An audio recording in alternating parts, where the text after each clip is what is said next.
It's Thursday, May 5th. The subject of today's webinar is the war and its impact on Canada and energy. Last week's webinar, for those of you who weren't able to join us, featured a rebroadcast of the Conference Board of Canada's podcast of Jane Bolton's interview of, quote, how the war in Ukraine is disrupting the rules-based international order. The broadcast was followed by an intense discussion of Putin's war and how it's caught the world's attention with consequences few had forecast and others yet to come, such as testing of international alliances and institutions, the undermining of nuclear and arms control agreements, the deferred of national commitments to climate change, the disruption of supply channels relied upon for energy and minerals, food and fertilizer, increasing the risk of economic recession and famine. Also increased spending for security and militarization. The list goes on, and as we come to understand the impact of the war on international affairs, specifically Europe and Russia, little attention has been paid to the implications for Canada, including both threats, opportunities, and what action, if any, ought to be taken. The webinar this week will be a continuation of the discussion initiated last week, but digging deeper in the impact of the war on Canada, specifically energy. We've asked Axel Meisen, Eric Newell, and Yogi Schulz to share their views and participate in a public discussion, including you as the audience. Each may be familiar to you as they have participated in earlier discussions on energy and climate change. Energy for sure is a mighty weapon. Russia's invasion of the Ukraine continues, and it's relentless in its attack, including the weaponization of energy, in an effort to compromise Europe's efforts to help the Ukraine. First and foremost, Russia's weaponized energy by threatening to stop supplying coal and oil and gas to Europe. Last week, it cut off supplies to Poland, Bulgaria, and I believe Estonia as well. Note, however, the weapon has limited long-term power as Russia itself relies on Europe's purchase by Europe of its energy for financing its economy and the war. By securing energy other than from Russia, Europe can undermine Russia's war machine. Last week's webinar identified how Russia's unprovoked invasion and nuclear threats have contributed to the breakdown in international relations. But what are the implications, if any, for Canada? I say, if any, as Canada on the world stage has been a relentless advocate of net zero 2030, that is, the decarbonization of energy, while once, that is recently viewed as an energy superpower. Canada has positioned itself possibly as irrelevant for addressing global energy security, even though Canada has vast coal, oil, and gas reserves, and advanced carbon capture technology. The following video highlights the impact of the war on energy from Australia's perspective. Let's watch it before today's presenters discuss what's in store for Canada. Our next guest lives in the UK, but is here in Australia to talk all things net zero and energy security. Dr. Benny Pizer is a climate expert and head of the British think tank, the Global Warming Policy Foundation.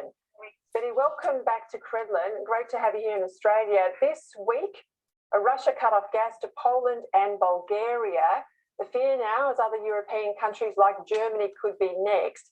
How big an impact will this have on European energy security? And why in Australia are we still obsessing about net zero? Well, that's a good question. I think most Australians are not aware just what a disastrous energy crisis we're having in Europe. Energy bills have doubled in the last 12 months and are threatening to treble.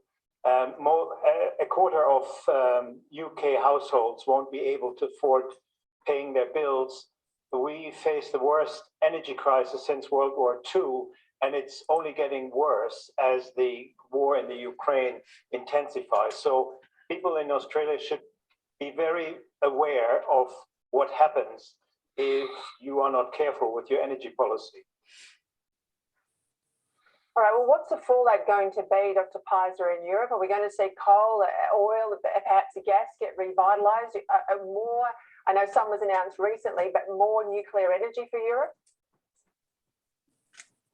Yeah, well, that will take time. In the meantime, the government in Britain has called on the coal companies to continue burning coal. They want to extend coal much longer than they anticipated. They are actually on the verge of approving the first new coal mine in Britain in 30 years.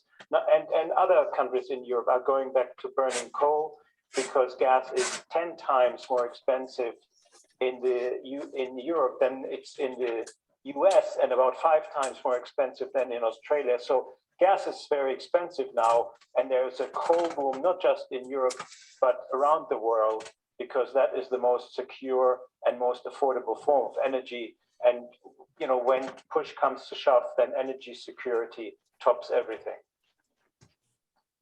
Yeah, and I remind Australians, we've sent weapons to Ukraine, but just the other day we sent 70,000 tonnes of our thermal coal for exactly that point. Now, you can't be blind to miss that there's an Australian election underway.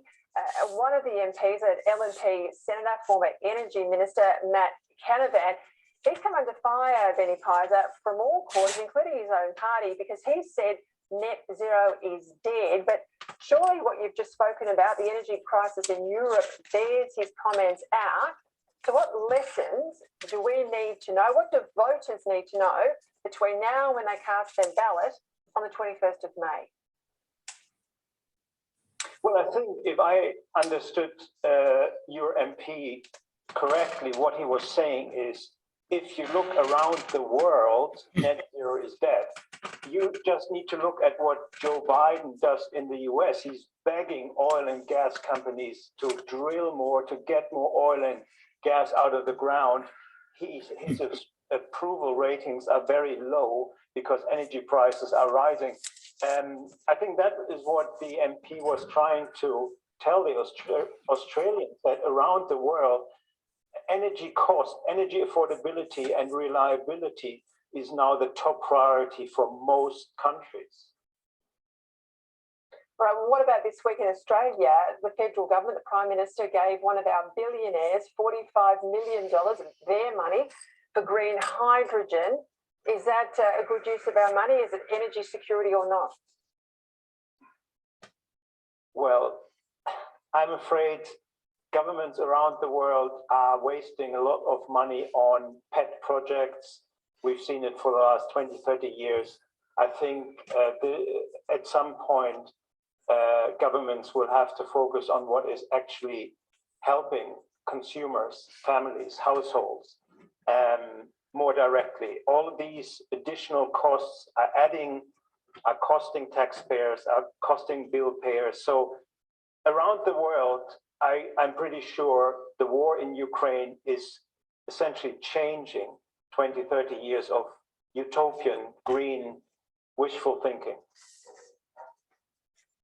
Let's hope it is. Let's hope it is. Dr. Benny Pfizer, appreciate your time. I know your tour in Australia is very well attended and popular, and I appreciate you being with us on Credlin tonight.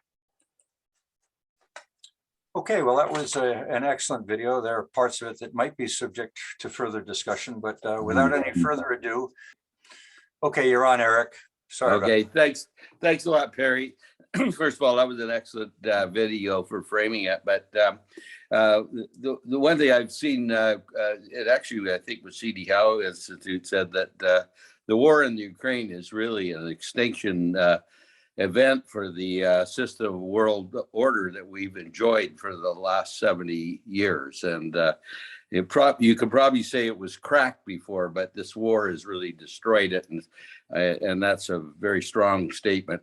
There are big implications, that go beyond what we're going to talk about today. The G8's now the G7. G20 is people walk out of it now. It's not going to create the thing. We don't know. It's going to further depolarize the world by strengthening the Russia-China alliance. That's not. So there's a lot of issues there.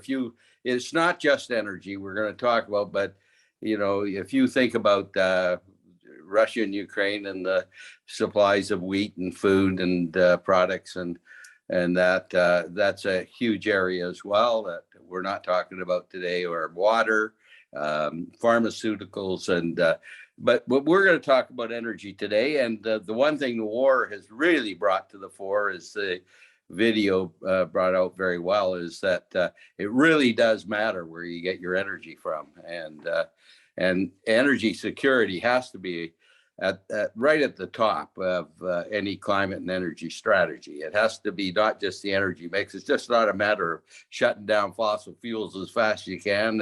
You got to look at the energy security, also the reliability and the availability, and also the cost. If we don't get any of those right, the transition to a lower carbon economy is going to be much more difficult. The second provocative statement I'd make is we are at war. And that means every euro that goes to Russia for coal, oil, and gas goes towards ammunition to kill, murder, and rape civilians in Ukraine and compatriots, and to create the devastation of the cities that we're seeing. And so that's why the statement the other day by the EC, the European Commission's chief, Ursula von der Leyen, was so important. And she's declared, I assume she's got the support if she would say it, that within 6 months, Europe will no longer depend on Russia at all for any form of energy. So that's another one. The third key point framing this is we may all pray for peace. We like peace and all that, but if you think getting peace tomorrow helps, we're still in it for the long term. This is not a short-term situation. What investor would put the money back into Russia, after what's happened there? They won't put it in. That will actually cause Russia to lose not only supply outlets, but also the technology and that of the Western democracies, and that will actually reduce production and that in the longer term. The other question is, even if the investor said that, okay, I'll risk it and go in there, the shareholders aren't going to allow that. The write-offs, the massive write-offs that have happened, wouldn't allow for that. And certainly, as I indicated with my rather provocative language, we, the general public, will not forget what the Russians have done to the Ukrainian people for a long time. The other one, which may be more of a personal observation, I don't know how widely it would be shared, is the actions by Putin shouldn't be that much of a surprise. He's already gone into the Crimea and Georgia. As long as nobody's going to take any military action against him, I don't think he cares about all the economic sanctions. So he will find a way to declare victory in the Ukraine, so that then he can move on to Moldova with an eye to Romania, and of course Poland, and even the Baltic countries, and even Finland is worried about theirs. And Finland and Sweden both are considering joining NATO, which would Putin's already told us that he will make a dramatic response to that. So just joking a little, but I wonder where our Winston Churchill is this day. We got a lot of Neville Chamberlains, but not any Winston Churchills. So at any rate, the point of this last one is that even if peace were declared tomorrow, we aren't going back to the status quo. We're in this, and it's not just for 5 years, or I'm saying not even for 10 years. It's probably for almost a generation, 25 years or so. So we need to recognize that this is something we've got to live with.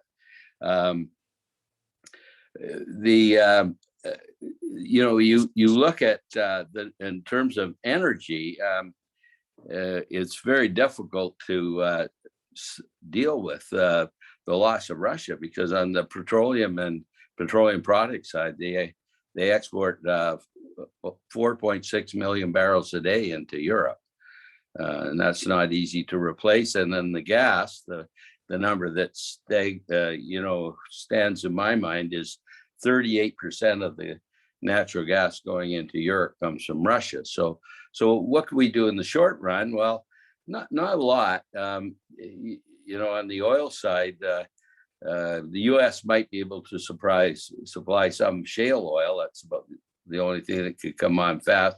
Canada, we can't help at all because we can't even get our product to Tidewater. So I won't go on to that anymore, but we can't now somebody said, I don't know who, that Canada could supply up to 200,000 barrels a day. I quite frankly don't know how, but at any rate, that's not going to be the panacea. So that's going to drive the Europeans to replace the security challenges with Russia, to place them more with OPEC, and that's Saudi Arabia, Iran, Iraq, Venezuela, Nigeria. I'm not sure that's such a great trade-off, to be blunt about it, but that's what will happen. And even then, they're not going to be able to be successful. And so I think we're going to end up into a demand destruction or demand reduction role. And that will certainly cause an economic slowdown, if not more. And my guess is just because of the law of supply and demand, you get too high a demand, too low a supply. If you think prices are high today, I think they can go a lot higher, and they will.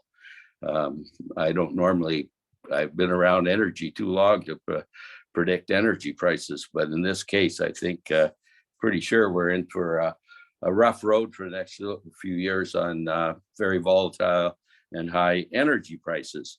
If you look on the gas side of things, what can we do to help there? Well, the Russians or the Germans, of course, are building and expanding their LNG terminal facilities as fast as they can. But where are they going to get the LNG? The U.S. is actually, as compared to Canada, has been very proactive about developing LNG. In the last 20 years, they've gone from 0% of the LNG export market to the world's largest exporter.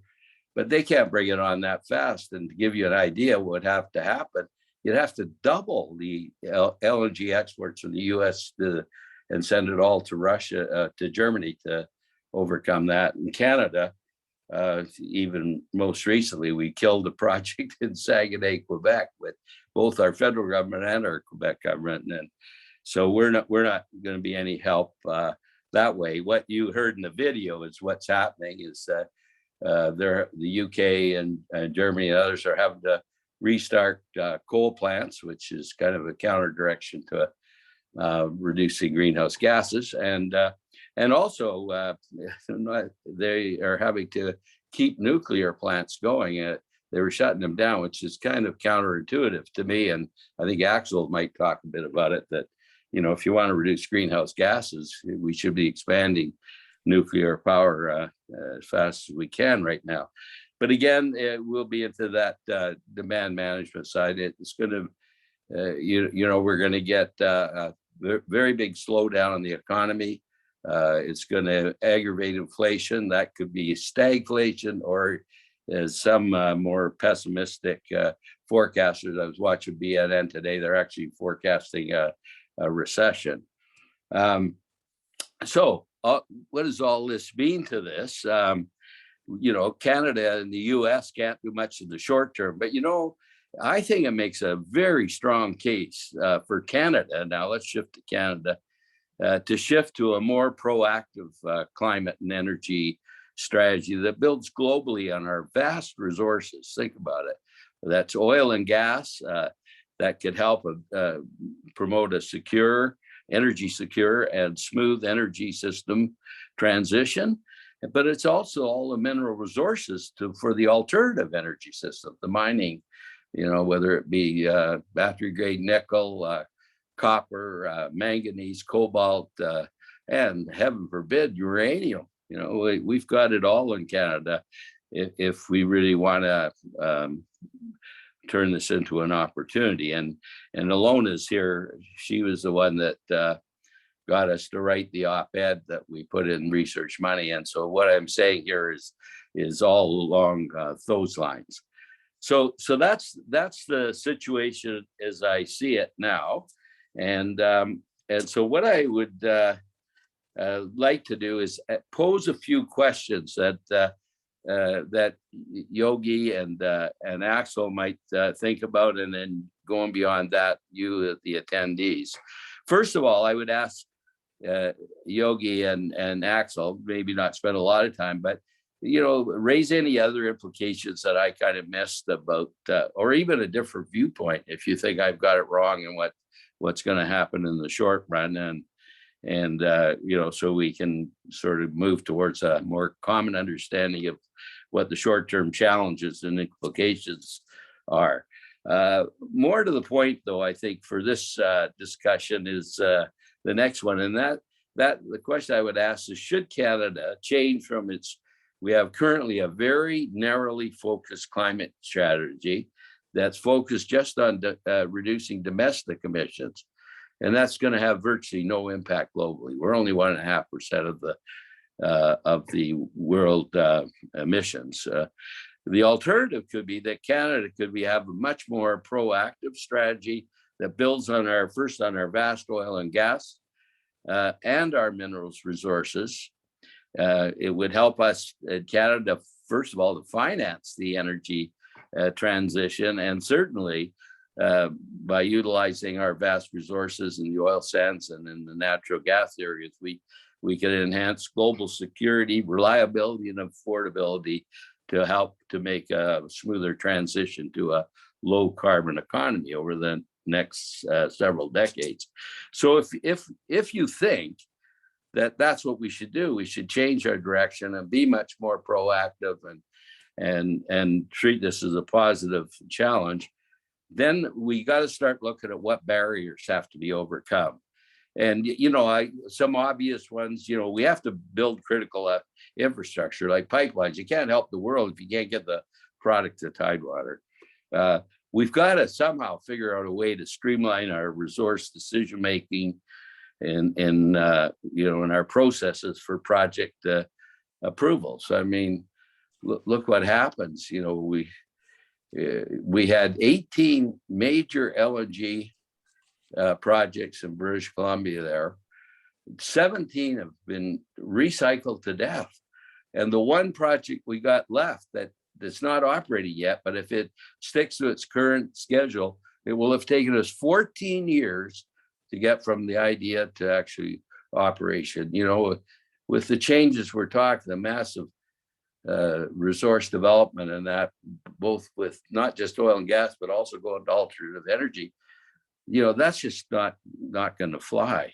So somehow we got to get at that, and because one of the keys is we got to restore investor confidence again. All the foreign capital has flown from Canada again for major resource projects and that. So that would be one area to look at, is what can we do in terms of knocking down some of those barriers. The other question that you might want to think about is who should lead this? Is it, we naturally as Canadians, we seem to jump that government should lead everything, but the time horizons the politicians work on is outside 4 years. I mean, we're talking a transition is going to take 3 decades. So, so we might want to think about how this could be private sector led for longer term, Celeste. And then the other aspect of this is that if we're going to be successful, collaboration has got to be the cornerstone for our success. So I'd like to be interested in any ideas about who should be involved and how would we organize for this. So maybe that's part of the call for action that Axel wants. Yogi is going to talk first, and we are focused here on energy security. But Yogi, I think you were the one that raised the food security and that. And you might want to just throw in a few of your thoughts on that area, because the food side of things could well lead to localized famines in developing worlds and be a bigger problem even than energy security. So I'll leave that to you whether or not you want to talk to it. Axel, the question for you is, especially as we look at this, is there a role for nuclear? And how is Canada positioned to assume a leadership role in nuclear fission and in the longer term nuclear fusion? So I would like to stop there as to frame it. And I would like to turn it over to Yogi, who's always got some very insightful thoughts on where we're at. And so Yogi, it's over to you. Well, thank you, Eric. So we're not going to be clashing a lot. I like the way you described the various themes you talked about, Eric. What I think I can contribute here is to put some charts and numbers beside the themes. So I'm going to talk about the war's impact on Canada and on energy. This is me smiling. You heard an introduction from Perry. So we're going to start with a bit of an overview. And as you know, this all triggered by the war, and particularly the invasion of Russia by Ukraine. So what's the current reality? Well, the Russians invaded the Ukraine in February. They attacked mostly in the north, in the northeast, and they just proceeded despite lack of coordination, leadership, poor planning, badly trained conscripted troops, insufficient logistical support, and eventually the Ukrainians were able to kick them out. And this was the result on many streets, just littered with broken armored vehicles left behind by the Russians. And now we have a fight going on in the far east of Ukraine, where the Russians would like to block Ukraine from the Black Sea entirely and start another country under its domain. And at this point, the Ukrainians aren't pushing back very much. They're really waiting for more heavy equipment coming from the NATO allies. The impacts of the war have been quite surprising. We've all heard about supply chain issues. They've certainly been exacerbated by the war, and we've had these logistical issues. We've had energy shortages triggered by sanction and overly enthusiastic government action to accelerate the energy transition.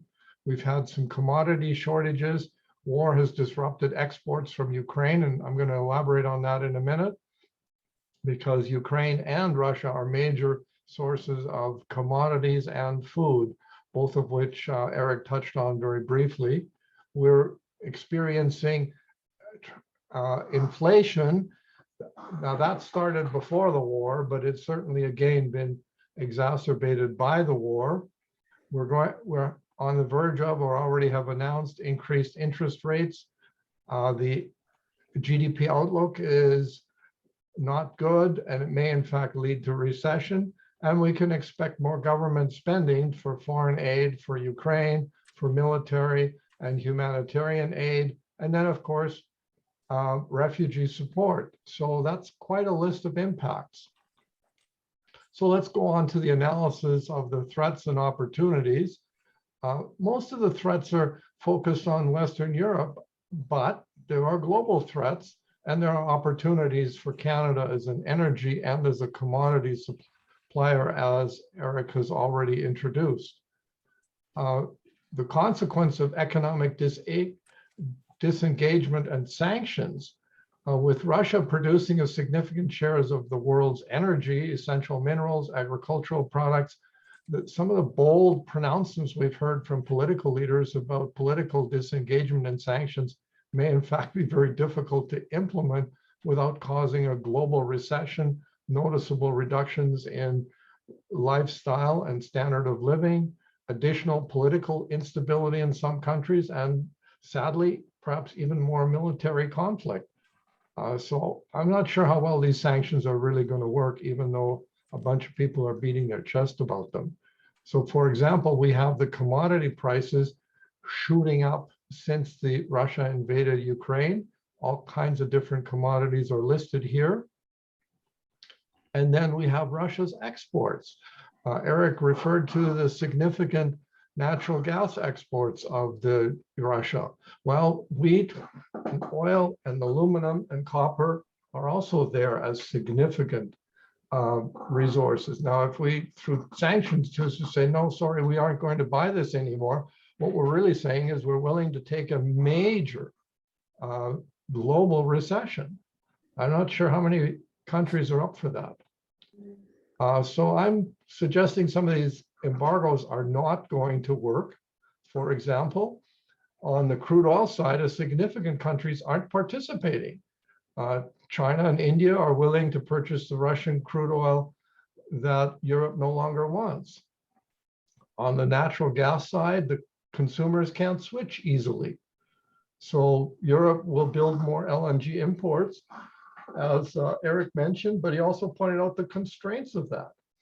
I'm expecting Europe is going to build nuclear power plants, but that will take years. So the reduction in consumption of Russian natural gas will fall off very gradually. And Russia won't be adversely affected by decreasing sales to Western Europe because they can build some more pipelines and sell to China that'll take more. Right now, the Russian pipeline system is, very roughly speaking, is twofold. Siberia for China and more closer to Urals oriented towards the West. Well, you can build a pipeline to join those two systems. On the other commodities, developing alternate sources from Russia will take years, and in some cases, it's not even possible. So here's an example of all the countries of Europe and their dependency on energy from Russia. Well, overall, Europe is dependent for more than 50% of its energy. That's the blue bar. The far right, Cyprus is almost 100%, and Germany is closer to 65%, and the euro area is about the same. The least dependent is Estonia, but you'll see that Lithuania is way over here on the right. So there's a huge dependence on Russian energy across the United States. So now, oops. Also, you can see here, there's a lot of goods that are traded between the EU and Russia.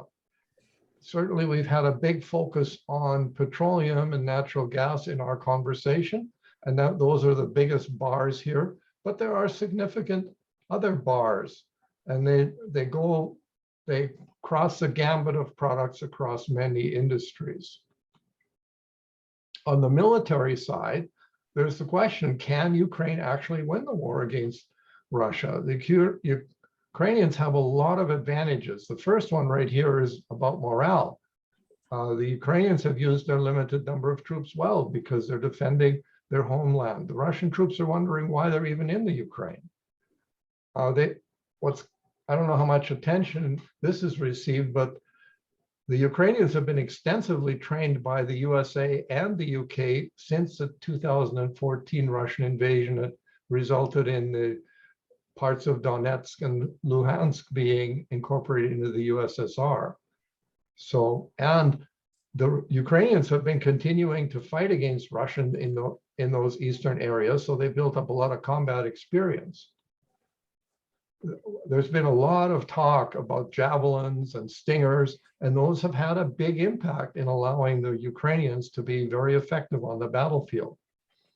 Intelligence, again, this hasn't got perhaps less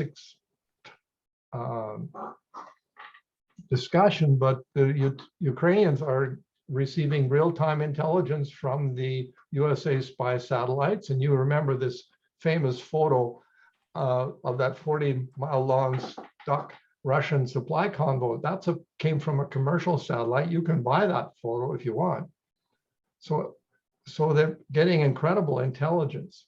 They're getting new hardware now from various parts of NATO, and they're getting Russian-style tanks from those NATO countries that have those. The advantage of these tanks is that there's no training involved. The Ukrainians know how to run these things.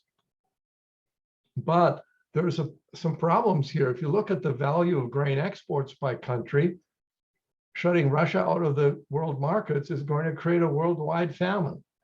That's almost impossible to think. They are, after all, number one. And even Ukraine at number 7 is important. And a big hunk of that number, that 4.3%, is likely to fall out of this year's harvest because a lot of Ukrainian farmers are not going to be seeding this year. So again, global war security between the Ukraine and Russia, not just on wheat, but also barley, wheat, maize, rapeseed, and sunflower seeds.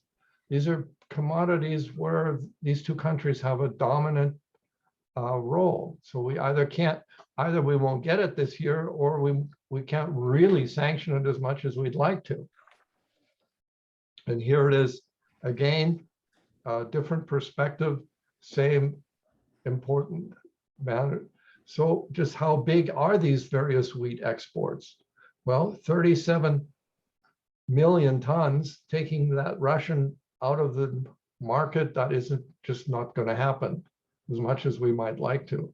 So the major impacts of the war are we're going to have strained international relationships through these attempts to disrupt supply lines for energy, minerals, food, fertilizer. We're going to have overwhelmed international institutions. One interesting example already is the World Food Program, which distributes billions of dollars worth of aid to starving people all over the planet. They're experiencing higher costs for food, higher costs for transportation, and lower access. Like they're having trouble negotiating with the Russians. The international alliances are fraying in some places. It's difficult to maintain the EU and NATO as one voice. The nuclear and arms control agreements, this is all are being undermined by this. So again, what Eric said earlier about this is, we're at a war and it's going to continue for a while. I think that's going to happen. So a lot of these national commitments to climate change, I think people are going to be backtracking those, even if they don't send out press releases, we're now backtracking. So overall, we do have risk of economic recession and famine, and there's going to be increasing expenditures for security and militarization in many countries, again, Canada included. So even if Ukraine wins, there's going to be huge costs for reconstruction. There's going to be the impact of inflation and the military cost that all of this war is imposing on many countries. Now, and then the problem here is the Russian use of the export income that they receive, which finances the war. Certainly, they're using that revenue income to pay the expenses to produce the exports, but they're also enriching Putin and the oligarchs. They're getting a fair bit of this money. They've invested in modernized armed forces, even so we can thank our lucky stars that a significant portion of the allocated funds were stolen by the military leaders and put into their own pockets. And this fact is now contributing to this significantly to Russia's struggle in the current war. So sadly, only a small portion of the net export income is actually being used to improve the lives of ordinary Russians. Okay, so where's the leadership? What can we do here?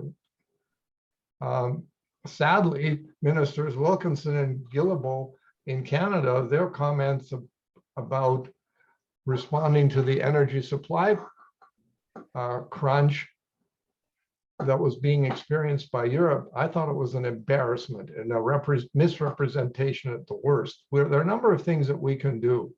We can immediately ship some modest amounts of Canadian crude oil through the St. Lawrence Seaway, from New Brunswick, and from the US Gulf Coast to Europe.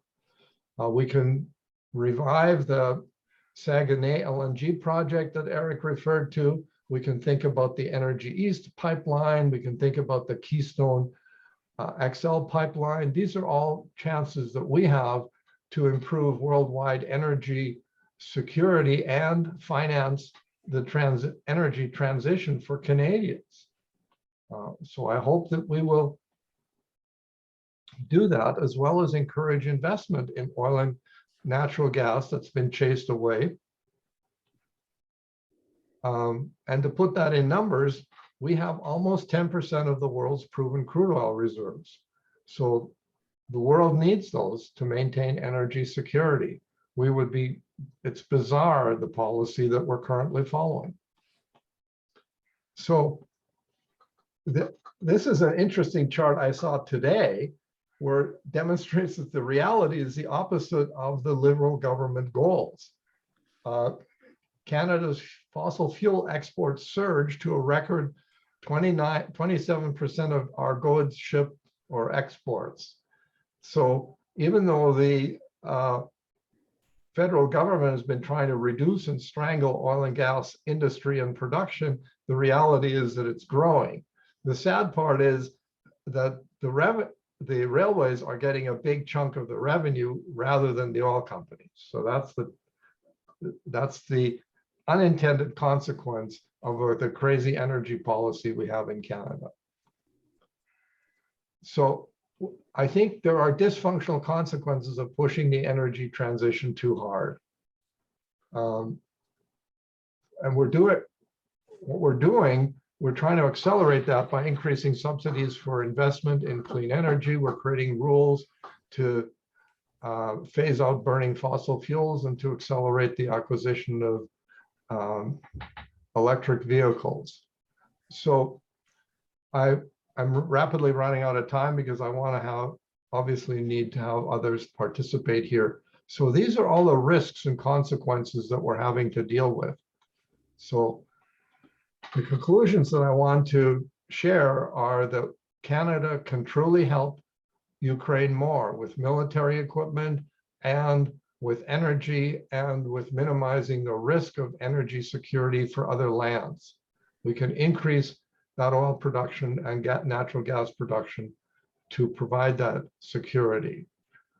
Everyone will spend more for energy and food into the future. There seems to be no way around that, and we'll spend more on defense and security. And those are my remarks for today.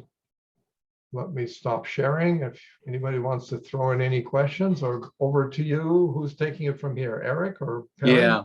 Well, I'd really like to thank you for that, Yogi. You really broadened the whole topic to say, you know, we're obviously focused on energy, but there's some other major concerns that we're going to have to live with, and so there is a need to determine what we do different in Canada, and of course there is a need to have a kind of call to action, like what can we do? And I know Axel Meisen is known for his forward thinking and future things. He's also got a tremendous background in other related areas like nuclear. So rather than me talk more, Axel, I'd rather just turn it over to you. Okay, thank you, Eric. I was given the task to look at actions we might take in order to create a better future for Canada, but that of course is intimately intertwined with a better future for the world.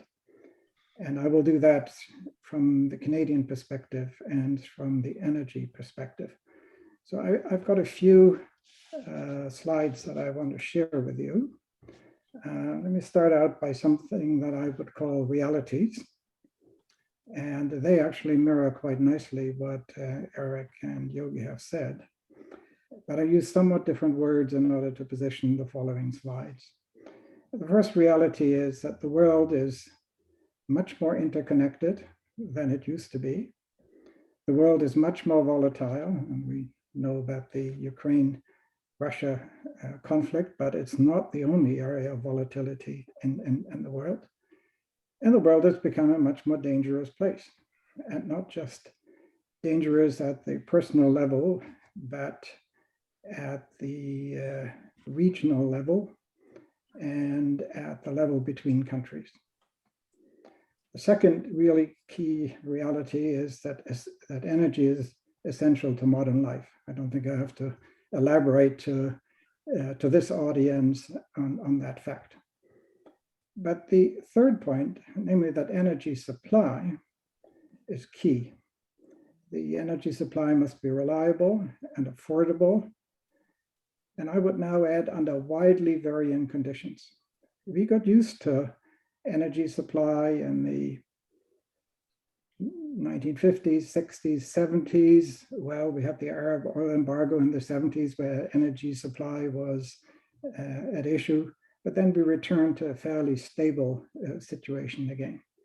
But today, the supply is widely varying, either because of what the exporters are doing, but what we impose on ourselves. The sanctions vis-a-vis Russia are a good example of that. And we shouldn't forget that energy generation, transmission, and uses need to be sustainable. And I mean sustainable in the full sense of the word. So, you know, when like speakers in our introductory video clip say net zero is dead, I think it might have been postponed. The issue concerning climate change remains an important factor. It's not the only factor, should never have been the only factor, but we can't overlook it. So what about actions that we should think about? And I've divided this into 3 parts. How does Canada achieve what I call functional energy independence? That basically means, how do we ensure that we in Canada, in all parts of Canada, have energy independence of what happens outside our country? And we don't have that. I point to you what was already referred to, the pipeline network in Canada. This chart actually shows a few pipelines that are under consideration and under construction. But particularly, I want to point your attention to the fact that we currently have no ability to supply by pipeline our refineries in Atlantic Canada. The Irving refinery, one of the largest refineries in Canada, is completely dependent on crude that is delivered by ship from offshore. The Irving refinery can't even process Hibernia oil, even though it could be shipped from Hibernia to it. It's not designed to do that. So we don't have energy independence inside the country if one were to look at it from the perspective of not being dependent on the outside. Of course, we are a net exporter of crude oil. The amount that we export, particularly to the United States and almost exclusively to the United States, far exceeds what we import.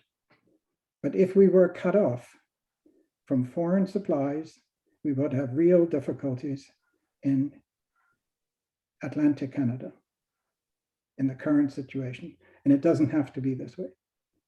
There's a somewhat similar situation with respect to electricity transmission. Most of our electricity transmission lines run north-south. We do not have an integrated east-west electricity network.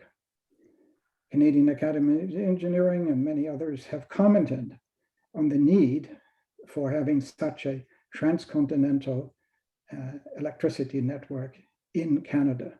And that will actually become even more important when we go to renewables. So that's, I think, our functional energy independence is not assured if we don't do something about that, and we need to. So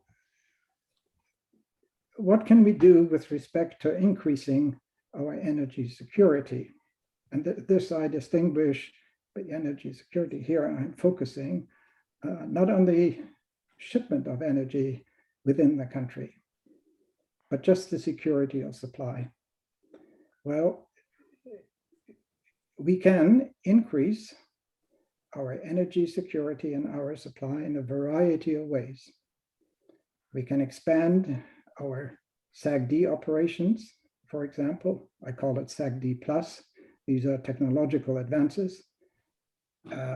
We can go to producing hydrogen and ammonia and biofuels as energy carriers. We can place greater emphasis on renewables. We even in Canada have the opportunity for more hydro. And while that is largely unacceptable in most regions of the country, that is not so in Quebec. Quebec has laid the foundation over many years to build more hydro capacity, and they're doing it incrementally. So there are some opportunities to use advanced technologies and different technologies above and beyond what we're currently using. In his introductory remarks, Eric alluded to nuclear, and there are, of course, these two aspects of nuclear. There's nuclear fission, and what we are accustomed to are large fission plants, plants that produce electricity in the range of about a gigawatt. But there is now also considerable emphasis being placed on what are called small modular reactors. So in this context, SMR stands for small modular reactors, not steam methane reforming, as we are familiar with it in the oil and gas industry. And small modular reactors go up to capacities of about 300 megawatts, as opposed to 1,000 megawatts for large plants. The issues around SMRs, the positive issues around SMRs are that if you produce large numbers of them, and if they are small enough so that they can be, to a large extent, factory produced, you have the economies of scale, which is very beneficial. And you also have much greater control over cost and fabrication. But you also have many of the same issues with SMRs that you have with large plants. Namely, are they acceptable to the community? Is the regulatory environment such that you can come to a speedy decision? I remember very well the discussion about the installation of a radioactive facility on the perimeter of the University of Alberta in Edmonton. And just because it was nuclear, there was tremendous resistance to it, and it took a really long time to develop it, even though it wasn't for energy generation, it was actually for radioisotopes for medical purposes. Oh, yeah, right, yeah. All right. Now, yeah. SMRs probably have a time horizon of becoming available within 10 years, I would say, 5 to 10 years. We may see some being installed early on, but they will only make a significant impact in terms of their numbers, in all likelihood, in the late 30s and beyond that, if in fact we find them to be acceptable from the community point of view, from the radioactive waste disposal point of view. They generate as much waste as a corresponding larger plant. So you can't overlook that aspect. 10 small SMRs is the same as 3 large nuclear facilities. Which of course, and you know my background, also leads to the question whether there are opportunities for nuclear fusion. And nuclear fusion has a number of advantages, one of which is that the radioactive materials that are being produced are either very small or in fact negligible. Not entirely absent, but very much smaller. But fusion is not around the corner from an industrial point of view to provide the energy that we are so desperately in need of. So let me go to the next aspect of security. So here on this slide, I've really talked about security of supply, with some emphasis of some modern supplies. Now I want to take a look at the aspect of energy security from a military point of view. And I'd like to point out to you that Canada is extraordinarily vulnerable to military interference in our energy systems. It is extremely straightforward to take out Hibernia if you are so inclined. it is quite straightforward to take out the transmission lines that we have, for example, from Churchill Falls. And when I visited Churchill Falls, the point was made is if you cut those transmission lines, New York will be in the dark. Yeah. Right? And there is no security around Churchill Falls of any magnitude to speak of. I mean, that hydro dam, that facility was run by a handful of people, high school graduates, very competent individuals, but no security other than there's a gate and you say, you know, you aren't allowed to enter unless you have a pass. What you see at the bottom left is a Christina Lake steam generating facility for that SAG-D operation. And on the bottom right, or more or less in the center, is a Quebec electricity distribution control center. Lots of efforts are being made to ensure that it is secure against hacking, but the security against hacking is only as good as the hackers are. Yeah.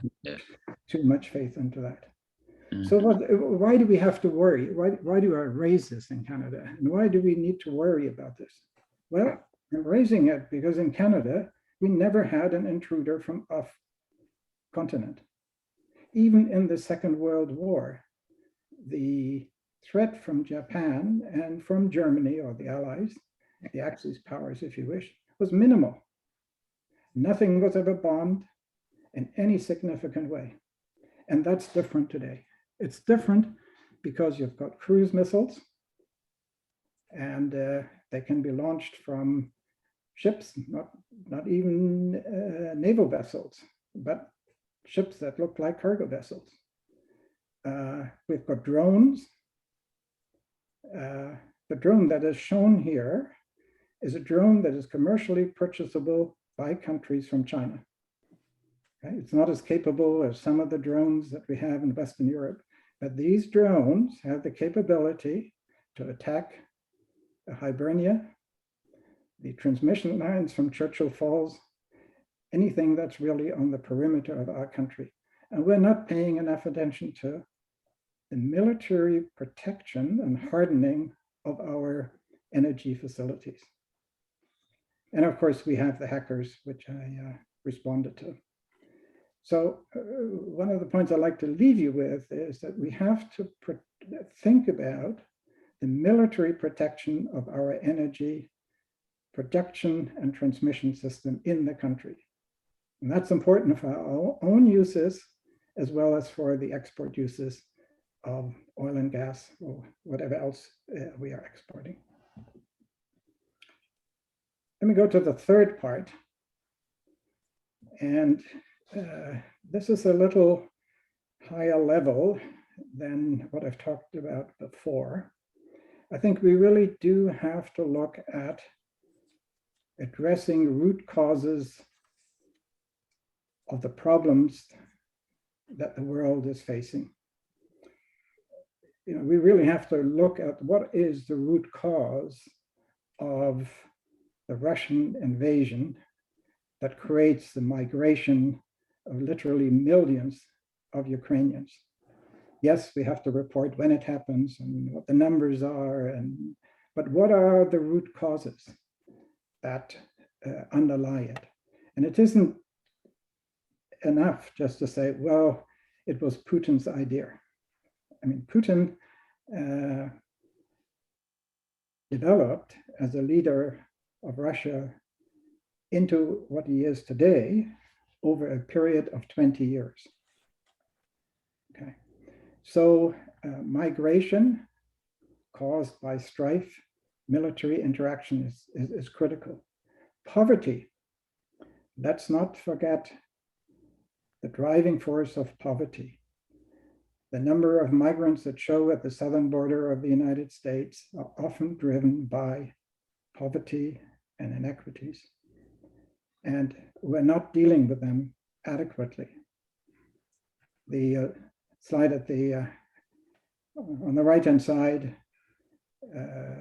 indicates desertification or the consequences of drought, which are also impacting people very seriously.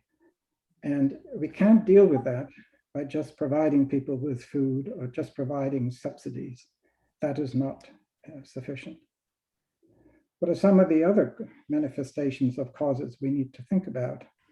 I had a hard time getting some pictures, but what you're seeing on the left-hand side at the bottom is essentially, it's meant to be a picture that shows a police state that not only constrains citizens' expression, but that also portrays that these citizens needed to protest. And this is happening in many countries around the world, including in Russia, of course. The image in the center is meant to symbolize something else. And that is, we have to be really, as Canada, very thoughtful about the shaping of alliances, of fostering of alliances that bear within them long-term problems. And the alliance between China and Russia is potentially such an alliance. Right? If there's no question, and both Yogi and Eric alluded to it, that if sanctions that the EU and others are considering against Russia, it will drive the integration of China and Russia. And actually, what will result is an imbalance of a different kind from what we used to see. Russia used to be the more developed country with China supporting it, and now it's exactly the other way around. And yeah, the trend is that way. So, in a different talk I once gave, I referred to looking at China and Russia through the lens of the United States and Canada. And it turns out that there are very strong parallels. China has about 10 times the population of Russia, just like the United States has a population of about 10 times of Canada. Russia is becoming primarily a supplier of resources. In many cases, resources that we could supply, whether that's forestry or oil and gas, or even some minerals. So I think we need to think about the formation of alliances that can occur unwittingly. And of course, the Europeans have the view, which is now proven quite incorrect, that through integration between Europe, economic integration between Europe and Russia, there would be the emergence of similar and common values. And that has not taken place. So bear in mind alliances. And lastly, I think it's really important to think about the role of the media, because if we want to make fundamental changes in the way people think and the way people interact, and then ultimately the way countries interact, what people learn, what they are told, what they can listen to, makes a really big difference. And we have no good way of dealing with that. Even the BBC doesn't put out programs anymore for an international audience to explain events to the extent that they used to do during the Second World War and afterwards. And the CBC does virtually nothing. Over the past years, we have put a lot of faith in Canada into international institutions like the UN and many of its agencies. And they have helped, but not to the point with the kind of conflicts that we're seeing in the Ukraine don't happen. The UN now is even incapable of resolving the conflict that has occurred, never mind preventing it. And that's a fundamental change. And unfortunately, I don't think it's possible to see a radical reformation of the United Nations and its entities just because of the way it has been constrained. Okay, so let me just conclude by building this little summary here. I think it's important that we make Canada functionally energy independent so that we can look after ourselves in all regions of the country. Secondly, I think it's very important that we give attention to protecting, in the military sense, our energy system, which we haven't done. I didn't speak about it, but I had expected you to speak about it, that export of Canadian energy products and energy expertise globally is essential. And as a trading nation, there is no question about that, and there are other reasons why I can say that.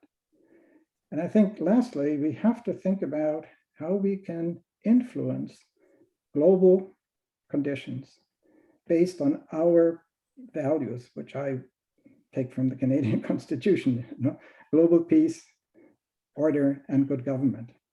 If we can help achieve that, and you can't achieve that by fiat, you have to think much more carefully about that, then I think we can end up with a much better world in which we can trade, in which we can coexist, even though we follow different systems of government quite well. Well, thank you very much, Axel. That was an excellent presentation, as well as Yogi said. Well, I'm sure you've produced a lot of food for thought from our attendees. I would like to make one just little comment around the small modular nuclear reactors, because I would like to see that effort accelerate. I think there's a great fit with oil sands. In fact, it would fit very well with a 20,000 barrel per day in situ bitumen plant. It would dramatically reduce the greenhouse gas emissions, and which is the one big global issue associated with in situ bitumen, to help that way. And it would be a great way to prove out the technology. You raised the big issue, though. What do you do with the waste and that? But here's a thought. We had a similar problem at Syncrude. It wasn't to do with nuclear waste, but we were putting in a new conversion unit called an LC Finer, and the catalyst we had was a hazardous material, and we could only get it down in the US, the Gulf Coast. So how could we deal with that? And it was quite an innovative solution. In effect, what we found the company Crimet, which had strong affiliation with Shell. It was a very reputable company, really knew how to do it. And we set up an arrangement where we virtually almost rented the catalyst, and they provided great cradle to grave handling of it. And so the same thought, Jim Carter and I were talking about it one day, with it might be the thing to overcome the SMR. We've got a great company, for example, if I put it to a company basis in Saskatchewan named Cameco, they got the great thing. And if now I haven't talked to them, and they probably would be very mad at me for this, but why wouldn't they rent the uranium and take the waste back? They're located there in the Canadian Shield. They got all the expertise on how to handle that thing, and probably all you need is some help from the federal government in terms of backstopping liability, because no company can have liability that extends for hundreds of years, sort of thing. But anyhow, it's a thought, and I put it together with the idea that I understand the people leading the research on SMRs, they're actually looking at a pilot plant and starting up around 2026, and I'm hopeful that on their pathways to net zero, the oil sands companies will really follow that and maybe pick it up, because if we get a champion to take it, it could accelerate the development.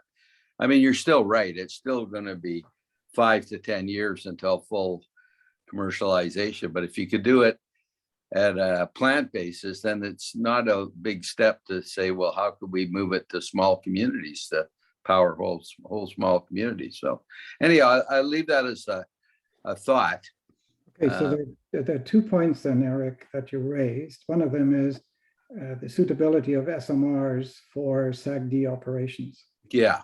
Most SMRs are not suitable because they don't produce steam at a sufficiently high pressure and high temperature. Okay, so that's not to say that there aren't some others. I think there are some others. There are some, but they are far less proven than the ones that are currently under consideration. But that may just be a matter of time. And you can also boost the stream pressure. I mean, there are ways of doing that. If a facility produces steam at a too low pressure and temperature, there are things that you can do. It's not as efficient as doing it directly. The other point that you raised is what to do with the waste. Right? And essentially, you only have the ability to store it. Because if you get into the reprocessing, you are into the weapons range. And reprocessing of spent or partially spent fuels is something Canada wouldn't do, and very few other countries would be prepared to do. Okay, because it gives you capabilities to produce weapons grade material. Yeah. So that's been the big obstacle. So I think the approach Canada has taken is to find safe storage sites. Yeah. Is a very sensible one. And I think within a few years, we will in fact have identified at least one major safe storage site that has community acceptance. Okay. Yeah. The Canadian Nuclear Waste Management Association is really doing that very systematically, and they are down now to 2 communities in Ontario who would like to have a deep storage facility in or near their community, and that's essential to do. Right? So I think the storage is a reasonable possibility. Reprocessing is much tougher to do given the broader context. Yeah. Okay. I just think we got to find some burning reason to accelerate the development of nuclear to overcome the public thing. And so anyhow, I'll leave it at that. Yeah. Well, it requires deeper understanding by the public. You know, just because something is nuclear doesn't mean you can't touch it. Because I mean, let's face it, if my mother has cancer and the approach is radioactive treatment, I would be the first one. Most people would be saying, please do that. Yeah. So, but we've got this innate fear, at least as it's portrayed in the public, about nuclear that needs to be rebalanced. And how to do that is a really good question. I have a question here from Bob Walker. Go ahead, Bob. Yeah, thanks here, folks. And Perry asked me to speak next week on SMRs, and I'll do it. But then, so it's helpful for me to hear the discussions and Axel's comments and Eric's. And I just point out, perhaps you're aware, but I was past president of Atomic Energy of Canada Limited, and quite good, Bob. Yeah. With the SMR file for over a decade. And so I'll just, on the waste issue, I'll talk about that next week. Our industry is convinced for 30 years we don't have a waste problem, we have a trust problem. In fact, when one says we don't have a solution for the waste, one is hearing exactly the anti-nuclear message, which has been their diatribe for 30 years. The reality is there is a solution for the nuclear waste problem. In fact, of all energy sources, every energy source, the only energy producer that actually has a plan for dealing with its waste and includes the cost of doing so in the price to consumers is nuclear energy. And so we'll come back and explore that issue. And I, for one, believe that the trust equation is about changing the dialogue from nuclear is safe to nuclear is actually a big contributor to the climate emergency.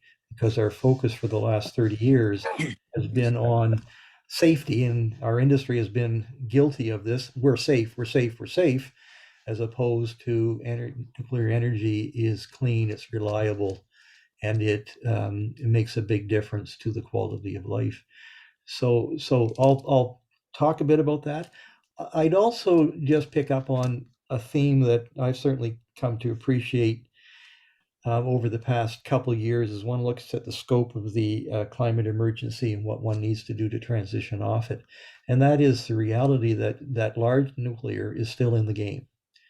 And while we're focused on SMRs, and there's many advantages for dealing with SMRs, for smaller grids, for remote using its heat for and electricity for things like hydrogen production, the reality is large nuclear is going to be a big part of the solution as well.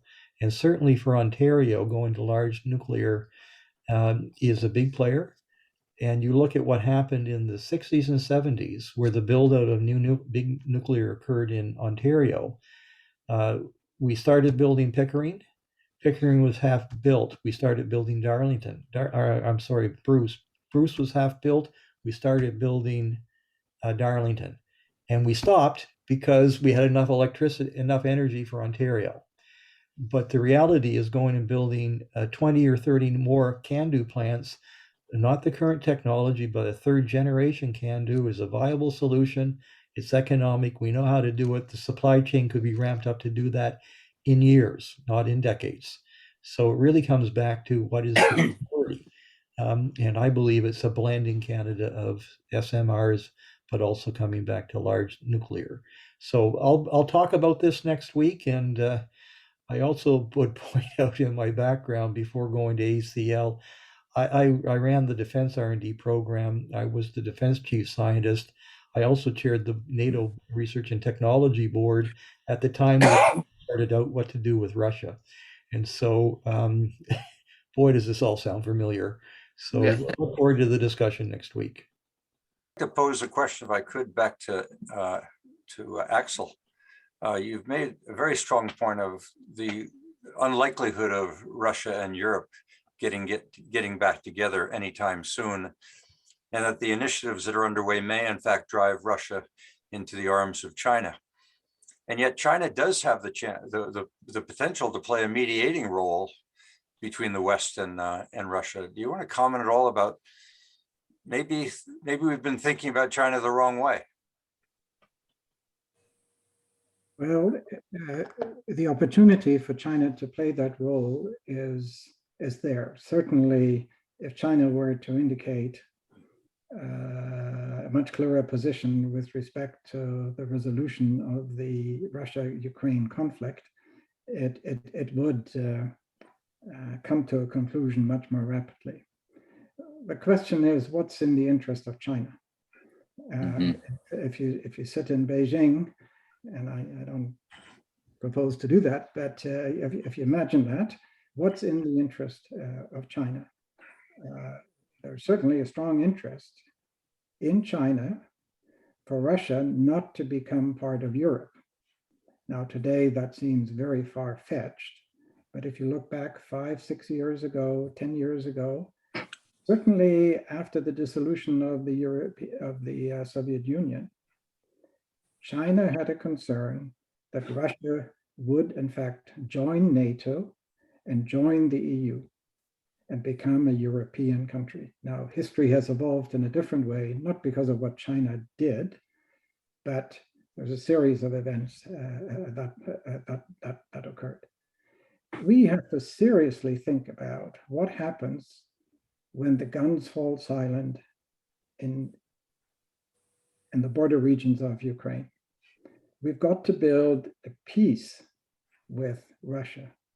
And it's not that dissimilar from thinking about that the Allies had to go through towards the end of the Second World War. How do you build the peace with Japan?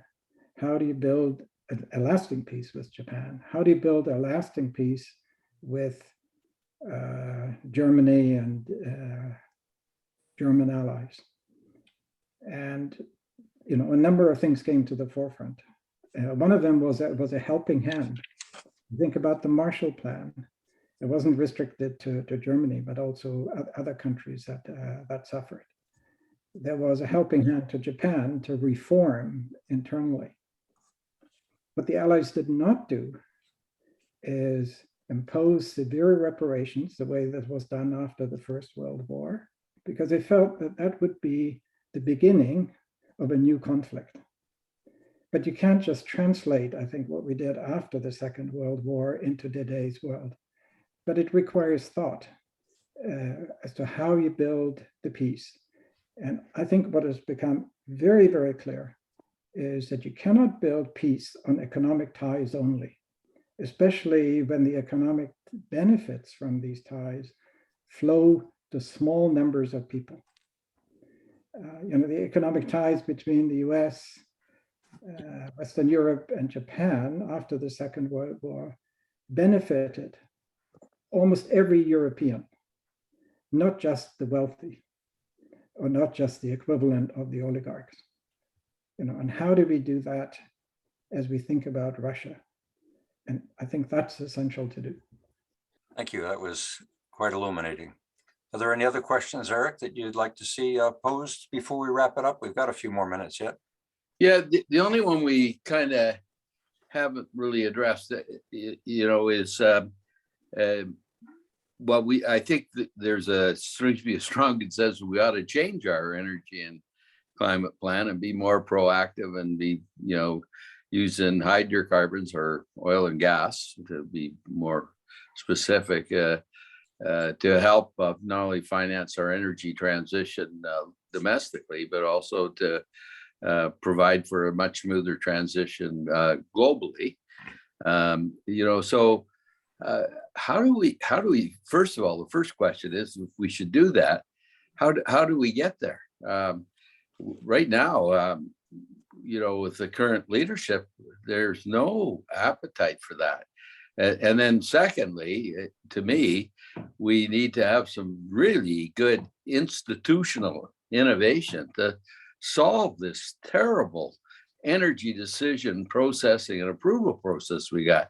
And that is going to be needed not just for oil and gas, but for all the mines and infrastructure is going to be required to do the energy transition. Canada's just not there. So traditionally, we would say that should be led by the federal government with big input from provinces and all that. But I don't see anyone picking up the ball. And again, as I said in my comments, maybe it's wrong-headed because the politicians only got a four-year time horizon. Maybe somebody has to lead it. I mean, obviously, you're not going to do it without it. But I refer back to what we did with the National Oil Sands Task Force. We couldn't get people to listen, and we created our little group out of the Alberta Chamber of Resources, and it was a hell of a job, I can tell you. But we built the future for oil sands. But I'd like to hear, is there groups, or there's groups around here who study this? There's that group in Ottawa, forget the name now, but does anyone have any thoughts on that? Like, how do we mobilize and get a shift going towards a new strategy? And then how do we get the decision-making process and that can actually execute it? Elona, did you want to comment? Let me just say, as point of view from a journalist, by the way, this was such a great presentation. Yogi and Axel, thank you so much for informing me. So you already have your, your lead item here. Country must look at a different climate strategy. That is your opening thing.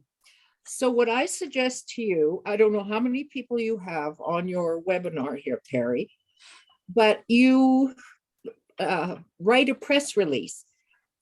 Alberta Think Tank says, and not even Alberta, okay, just think tank says, and you write it as a press release, and you look at the country energy independence, and you say, look, these are the short-term problems. we might end up without, enough food for our children or grandchildren. This never mind 10 years down the road. This is like 8 months down the road, when summer is over, because there's drought, there's avian flu, there's, all kinds of things. So start with that, a press release. I would have difficulties with that approach. We need to get to something like net zero. We cannot continue to put continuing CO2 into the atmosphere. Let's suppose we solve the methane problem. And it's not a Canadian problem. Eric is absolutely right. We're only 1.6% or so of the total. It's a global problem. Right? Mm-hmm. If we substitute Canadian or US oil and gas for Russian gas in Europe, the CO2 emissions will be exactly the same as they are if the gas comes from Russia. Mm-hmm. Our gas, our oil, if it's processed in the same way that Russian oil and gas is being processed, and we're just substituting, we're not addressing the climate change issue. Yes, we are addressing the economic recession issues, the impact on costs, and those are really, really important factors. I don't underestimate them. But I don't think we can conclude that we need a change in the climate strategy. We need to have some changes in terms of where the supply comes from, but we still need to aim for, I think we still need to aim for similar goals, because that's what the science tells us. Yeah, no, Axel, if I could interject, yes. I hope you didn't think that's what I was saying. I'm saying we still got to transition to a low carbon economy. Right. I could give a lot of thoughts on that, on what pace we have to do that and all that. That's just another thing. I'm not disputing that, but our resources can be so helpful along the way. For example, LNG exports to Asia, that would be to displace coal. And we get a 50% reduction. That would be the biggest impact Canada could make. Because to expect China, which 60% of its power is coal-fired right now, India at 70%, and you go through it, Japan, Korea, Indonesia, Kenya, to expect those people to bear the cost of going all the way from coal right to renewables, which are not proven, they're only 3%, is, we didn't have to do that. You work through it, you evolve through it. So LNG exports would be a interim stage, but you get a big reduction along the way. So I don't want you to confuse it. Now, the other thing is, because we know this transition period is going to be months, and if you accelerate the shutdown of fossil fuels like crude oil and that, you're going to create very volatile and high energy prices that's going to make the whole thing unaffordable. What you want is a good buffer supply, which you could get from a secure source and a big source like the oil sands, to ride those bumps through and not depend on Russia, which is unstable, and not depend on OPEC, which is unstable. So I don't, when I say change in the climate and energy strategy, I don't mean change in the ultimate goal. The ultimate goal is we want to transition to a low carbon economy. Okay. Yeah. You could argue whether net zero by 2050 is a fantasy or I call it, what do you call it? An aspirational goal. I don't really personally believe it will happen, but there's nothing wrong with proceeding down that path, trying to find roadmaps that get you there. Because that's where you want to end up ultimately. And Eric? And I don't want to get away from that, but I think right now Canada is doing nothing to contribute. Domestic emission reduction is essentially got no impact. Okay, I want to compliment you once again, Eric. When we did the decarbonization series, we landed on exactly that point. It seems to me the discussion today has, however, if it's done anything, has amplified the relevance of the conclusions of the decarbonization series. And secondly, a point that Axel's made, and I am mystified at why Canada is not a loud voice right now. What has happened in Europe with Russia has amplified the relevance of Canada, both from a commodities point of view, but also from a leadership point of view. And Axel, the discussions we had this morning and the point you've made today is Canada should be playing a major role as that mediator. Okay, but it has the commodities, it has the relationship with the US, and it has the history of not being a militaristic center. okay, but Perry, that yes. all you said is true everywhere except at the cabinet table in Ottawa. They don't buy into any of what you just said. You said it, I didn't say it. And hopefully Canadian citizens will become increasingly aware of the points that we're making here, which Elona talks about using press releases in order to get the message out. We clearly, I mean, as a think tank, if you will, we've got some pretty clear messages that relate to LNG and decarbonization and transitioning slowly to net zero, but reasonably, affordably.